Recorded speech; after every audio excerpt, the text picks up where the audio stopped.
ability to make a difference for you may mean that I have to say something provocative, and you might not like me for it. My ability to help you grow might mean that I have to initiate a difficult conversation, and you might not like me for it.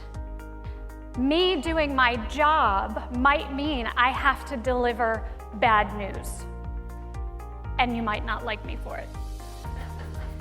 It seems to me like I've just described a day in the life of an HR professional. Everyone can identify with that. Now, for the record, I'm not an HR professional. My name is Andrea Howe. I am a recovering IT consultant. Now, in my career, I'm a professional speaker and a workshop designer and leader, and I've spent over a decade focusing specifically on teaching people what it means and what it looks like and feels like to lead with trust. And that includes how to deliver bad news and build trust in the process. I'm curious, by a show of hands, how many of you in the room can relate to that thing about wanting other people to like you? Oh, look, Gary, they're my people. So thank you for your candor as well as your self-awareness. And by the way, if you didn't have your hand up, don't worry. You have some issue, whether that issue is mild or acute, you have some issue that gets in the way of your ability to say what needs to be said in a way that leaves your relationships better off. Most of us have a tendency to lean very heavily on one particular dimension of credibility, which is knowledge, expertise, qualifications. You've got lots of like strings of letters after your name because you're going for that, and that's important. It's also not the only way to build credibility. Another very important dimension is honesty or truthfulness.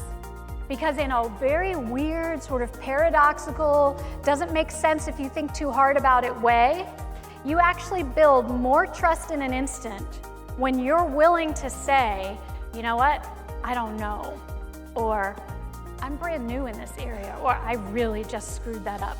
And by the way, how you say that matters. If you can do that with some degree of that magic combination of confidence and humility, what it says about you is something that is maybe even more important than what's on your resume or CV. It says that above all else, people can count on you to be real. A caveat, simply said, is a warning or a cautionary detail. You'll notice, by the way, that there's one word that is intentionally missing from all of these examples. Anybody want to guess what that word is? I know. It's not I'm sorry that's missing, it's not intentionally missing, but yeah. And why is but missing? Somebody shout it out. It totally deletes the beginning. When you say but, you negate everything that comes before. And for the record, however, is just a fancy but. I had a participant who saw this slide, she saw this list, and she said, my 6-year-old daughter is masterful with caveats. She just instinctively knows how to use them. When she has to tell me something that she thinks I don't want to hear, she says, Mommy, I have to tell you something that makes my tummy hurt.